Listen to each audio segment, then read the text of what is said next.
চলে আসলাম সদরঘাট। এখানে সব বরিশালের লঞ্চ। বরিশাল যাব, তাই সদরঘাট চলে আসলাম।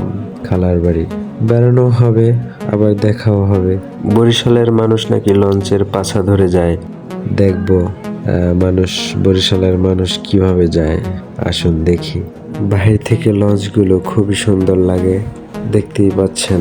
মনে হচ্ছে প্রতিটা লঞ্চ তারার মতো জ্বলজ্বল করছে।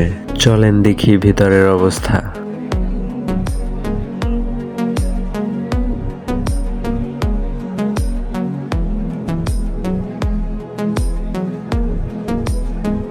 এটা হচ্ছে সামনের অংশ। এই জায়গাটা এতটাই বড়, এখানে 10-15 জন দাঁড়িয়ে ক্রিকেট খেলতে পারবে। আর এখানে কেবিনের চাবি দেওয়া হয়, টিকিট দেওয়া হয়। এবার চলেন ভিতরে যাওয়া যাক। ভিতরের অংশটা তো আরো বড়, এটার কথা আর কি বলবো। দেখতেই পাচ্ছেন, মানুষ শুয়ে বসে যেভাবে খুশি সেভাবেই যাচ্ছে। দেখি সামনের দিক যাই। এই লঞ্চকে আপনি দুইভাবে ব্যবহার করতে পারবেন। একটা হচ্ছে এইভাবে ডেকে শুয়ে বসে যেতে পারবেন, আর একটা হচ্ছে যদি একটু বেশি আরাম চান, একটু আরামেও যেতে পারবেন। যদি মনে করেন এইরকম সবার সাথে শুয়ে বসে আপনার একটু আনইজি লাগবে, তাহলে আপনার জন্য রয়েছে কেবিন। উপরের দিকে 2তলা, 3তলা, 4তলায় কেবিন রয়েছে, আপনি কেবিনেও যেতে পারবেন। যদি ডেকে যান তাহলে ভাড়াটা একটু কম, আর যদি কেবিনে যেতে চান তাহলে ভাড়াটা একটু বেশি গুনতে হবে। যাদের বাইক আছে তারা বাইক নিয়েও যেতে পারবেন, এখানে বাইক রাখার ব্যবস্থা আছে। এক নজরে ডেকটা আবার একটু দেখে নেই।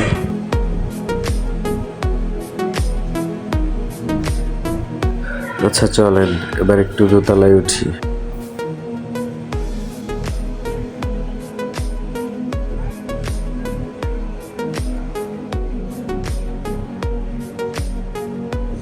দোতলায়ও কিছু অংশে এরকম ডেক রয়েছে।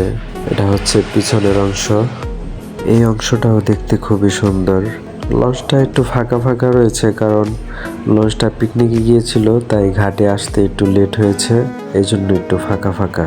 এবার পিছন দিক থেকে আবার সামনের অংশে চলে আসলাম।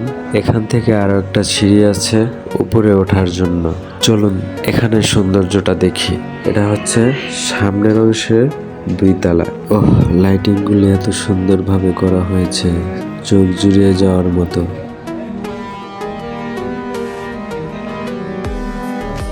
দ্বিতীয় তলায় সামনের দিকে এখানে একটা রেস্টুরেন্ট রয়েছে, শীতাতপ নিয়ন্ত্রিত। দ্বিতীয় তলায় শেষের একটা অংশে ডেক দেখিয়েছিলাম, এটা হচ্ছে সামনের অংশ। সামনের অংশ এই পুরোটাই হচ্ছে কেবিন। এই যে এগুলো সব কেবিন।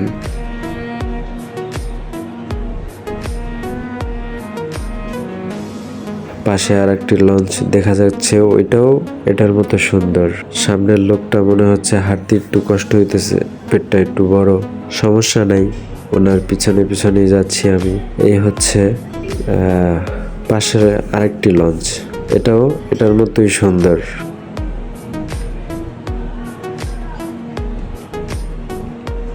ডান পাশে এখানে ওয়াশরুম রয়েছে।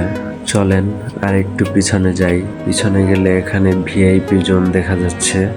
ভিআইপি জোন, এখানে সুন্দর একটি জায়গা রয়েছে, এখানে বসে আপনি আড্ডাও দিতে পারবেন। এই যে খুবই সুন্দর একটি জায়গা, এখানে বিদেশি মানুষও আসে।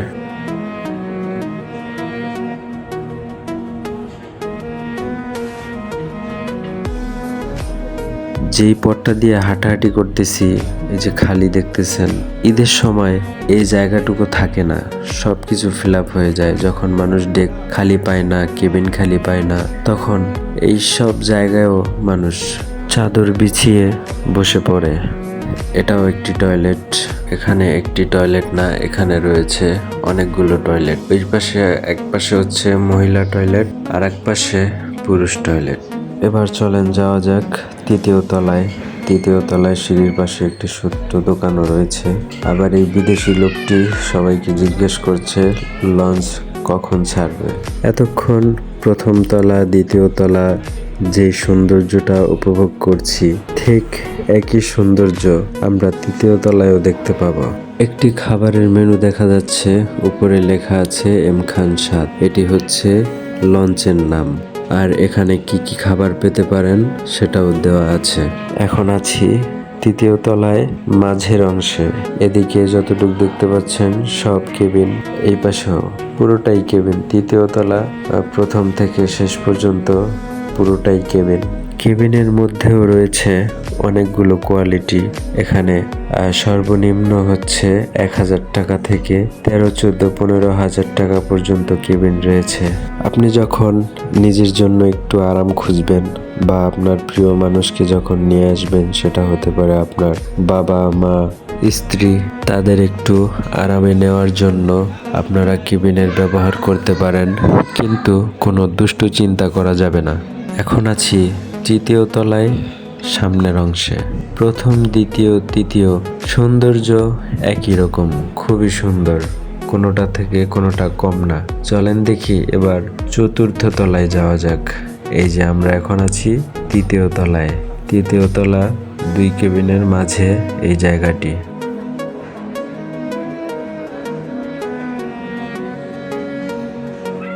চতুর্থ তলার সিঁড়ি।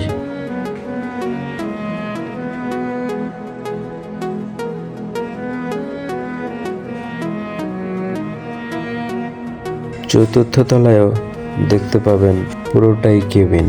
এই লঞ্চগুলোর ভিতরে আরো অনেক কিছুই রয়েছে, হয়তো সব দেখাতে পারবো না, কারণ যদি সব দেখাতে চাই তাহলে ভিডিও অনেক বড় করতে হবে, কিন্তু আমি চাই না ভিডিওটা অনেক বড় হোক। এটা হচ্ছে তৃতীয় তলার মাঝের অংশ। তৃতীয় তলায় পুরোটা কেবিন নাই, অর্ধেক অংশ পর্যন্ত কেবিন। কেবিনের শেষ পর্যন্ত একটি দোকান রয়েছে, আর এখানে একটু ডেকের মতন আছে। আর তৃতীয় তলায় শেষের অংশটুকু হচ্ছে খালি, এটাও অনেক বড়, কোনো লাইটিং নেই সেখানে। আমরা যে লঞ্চটিতে রয়েছি, এই লঞ্চটির নাম হচ্ছে এম খান 7।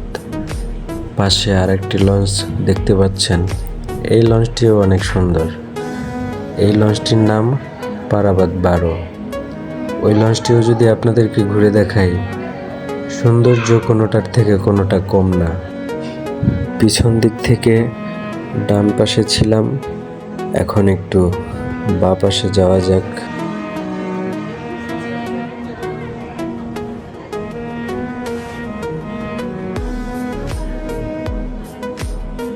প্রতি তালাতেই ভিআইপি কেবিনের সাথে রয়েছে ভিআইপি ওয়াশরুম।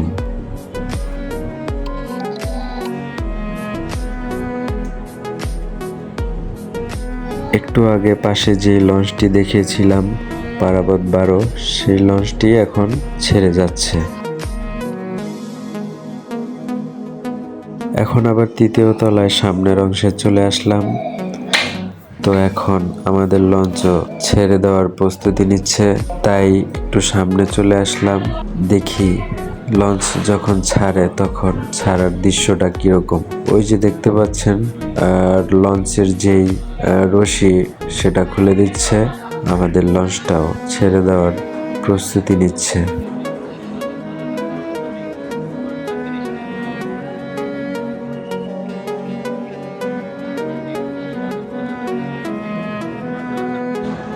অবশেষে ব্যাগ দিয়ে দিল লঞ্চটি রাত 9:30। এখন টাইটানিক ছবির কথা মনে পড়ে গেল। টাইটানিক ছবির সেই নায়কের মতো একটি ফিল হচ্ছে, মনে হচ্ছে আমি সেই নায়কের মতো দাঁড়িয়ে আছি টাইটানিকের সামনে। টাইটানিকের ফিলটা তো নিলাম, কিন্তু টাইটানিকের সাথে ঘটে যাওয়া সেই মধ্যরাতের ঘটনাটা যেন আমাদের সাথে না ঘটে, সেটার জন্য প্রার্থনা করি আল্লাহর কাছে।